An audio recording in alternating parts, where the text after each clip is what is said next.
I met Alex Roy for the first time back in 2008. This was a few months after he had announced his New York to LA record, and he was making the rounds kind of promoting his book, and he had come to a BMW event here in Atlanta, and it was organized by a friend of mine, the same guy in fact that had organized the Porsche event at Atlanta Motor Speedway, where I was actually pulled over on the track by a local cop.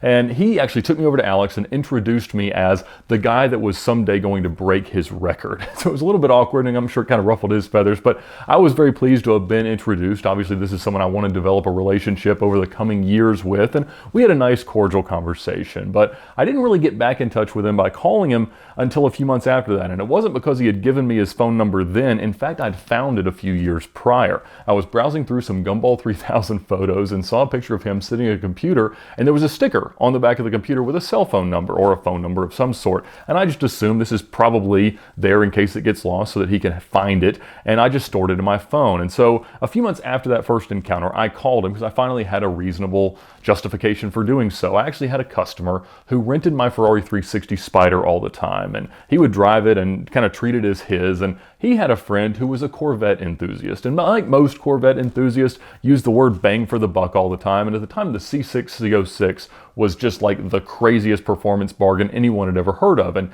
they had gotten into some argument one night, and they wanted to prove which was a better car by racing across the country. In coming to pick the car up at my warehouse, they had seen the '03 white S55 that I'd been starting to plan to use for this. They knew it was part of kind of my interest in cars, and they wanted to have this race to prove who was cooler. And I said, well, you know what? I know the guy who holds the record. Why don't I call him and just kind of see what his thoughts are on the logistics and the preparation, the things you'll need in the car, and then how we prove who won. Because obviously my interest was one day needing that kind of a template to prove it to him.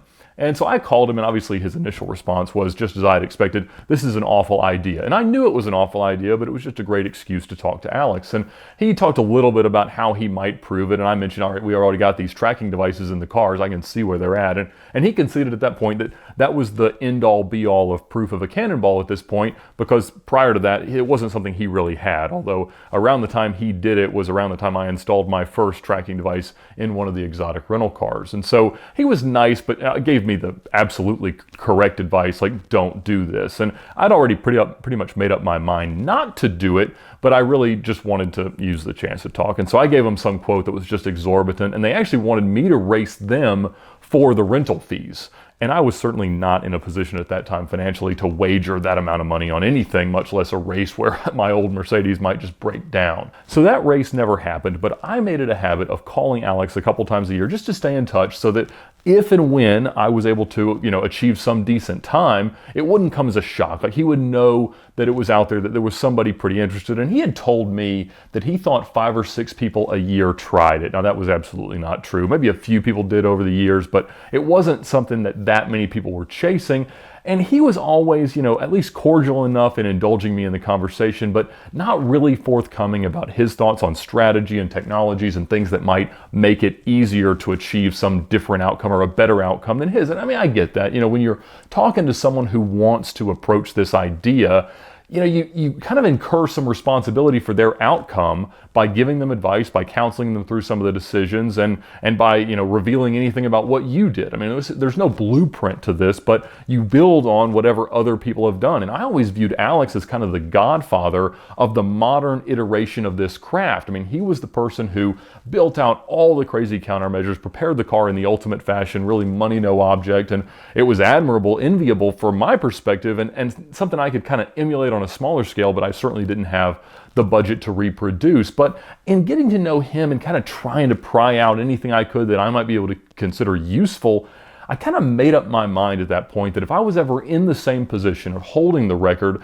that I wanted to foster a little bit more of a community amongst the people that cared about that. Because certainly I wasn't the only one out there thinking of breaking this record, but I couldn't find anyone else. There's not a forum for this. There's not a way to go to a meetup about Cannonball enthusiast. And even though most people know about the movie and some people know about the history of the actual race, there's just a very small group of the people that really have some aspiration or expectation that they're ever going to try this drive in earnest. So in 2013, when I set the record, I was being interviewed by all these different media outlets, and they asked kind of like, are there other idiots like you, essentially, that are out trying to do this? And I said, well, there are some, and I've been contacted by a few people that care, and there's some people kind of in my friend group that have a similar enthusiasm, but it's really this very small fraternity of lunatics that care about this kind of a craft. And it was the first time I'd ever said those words out loud, and it wasn't something I'd thought of beforehand, but I felt like it was a really accurate representation of the bond that exists between the people that like this sort of stuff. And so after the news broke, I was just bombarded by people from all angles asking me for more. They wanted to know more about the car, more about the drive, more about me, more about thoughts I had if I was going to go again, if I had other ideas that I wasn't able to use, and they wanted to do it. And I didn't really know how to respond. I mean, when I had talked to Alex, he had said, don't tell me when you're going to go. My lawyers won't let me witness anything. Just tell me if you've done it, and then we'll figure it out from there, but just be sure you can prove it. I was like, well, okay, I mean, that's all I can really try, but there's not really like a governing body to this. There's not Guinness of outlaw cross-country road racing. There's not an institute or a society that officiates this sort of stuff. You really just have to have enough proof. And obviously we had, all of our data was vetted by every media outlet. And then once a few posts that they have seen it, everybody else just kind of runs with it.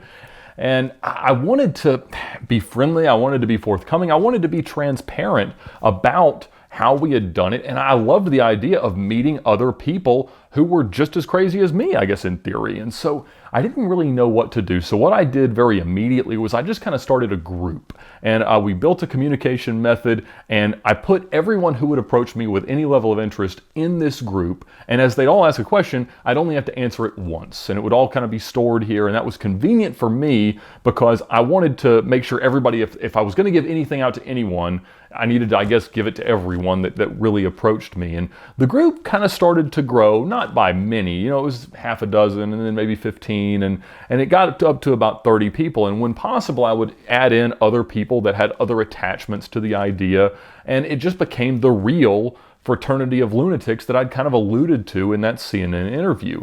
And I was really pleased with it because you learn a lot about yourself by seeing someone else that identifies in that same way with you about some idea. And it was interesting. I didn't really spend much time in person with Alex until 2016 when we did the Bluesmobile run. We got some coffee before we left Manhattan, and that was the first time we'd ever been able to sit down in person and talk. Schedules just hadn't permitted it before, and we'd talked a lot on the phone, but it was really nice because I got to see a little bit deeper into Alex, and obviously since then we spent a lot of time together, but most of what he asked me was why I did it. And if anybody should get it, it's him. Like, he should know why I did it. Probably, hopefully, for similar reasons that he did. But I think at that point, he still didn't understand exactly why he had done it. I mean, it meant a lot to him. It was a big part of his personal brand and the way he'd kind of approached journalism and the things he'd done since then. But I think still, years and years later, 10 years later, he didn't know exactly why he had. And so as I had built these relationships, I'd had so many conversations about that between 2013 and then that I was very comfortable with why I had done it. I'd gotten everything I wanted out of it. And building the community answers that question. It was obviously kind of a burning thing for him. And it's become a really meaningful part of my life, honestly, a big meaningful part of this channel. I mean, about 10% of our content is Cannonball related, and not just from me, from my friends, from the people we met for 2904 and C2C and the Cannonball Memorial Run. All this stuff has been an awesome part of my life since then, and it's really enriched what the record means. I mean, I didn't set out for it to make me famous, for it to make me cooler, for it to do anything other than be a manifestation of how I wanted the world to see me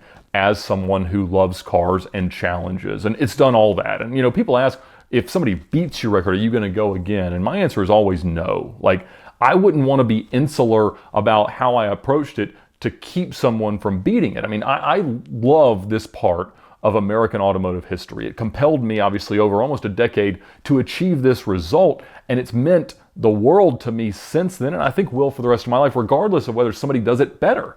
And you have to have a barrier up to some extent because you don't want people approaching this that don't understand the gravity of what the undertaking is. And that's not to rationalize the morality of the ethics or anything like that. Like, that's for another day. But you want to make sure that the main function of talking about this at all is to make sure that it continues to be accomplished safely. The fact that there have been no major accidents, no real injuries, no bad outcomes in almost 50 years of the pursuit of this idea is phenomenal. And it's a testament to the groundwork that was laid by Brock Yates early on and in the curation of its history since then. And so it's how Alex always led to me, was just be safe, please. Don't do anything to interfere with what this means to everyone else.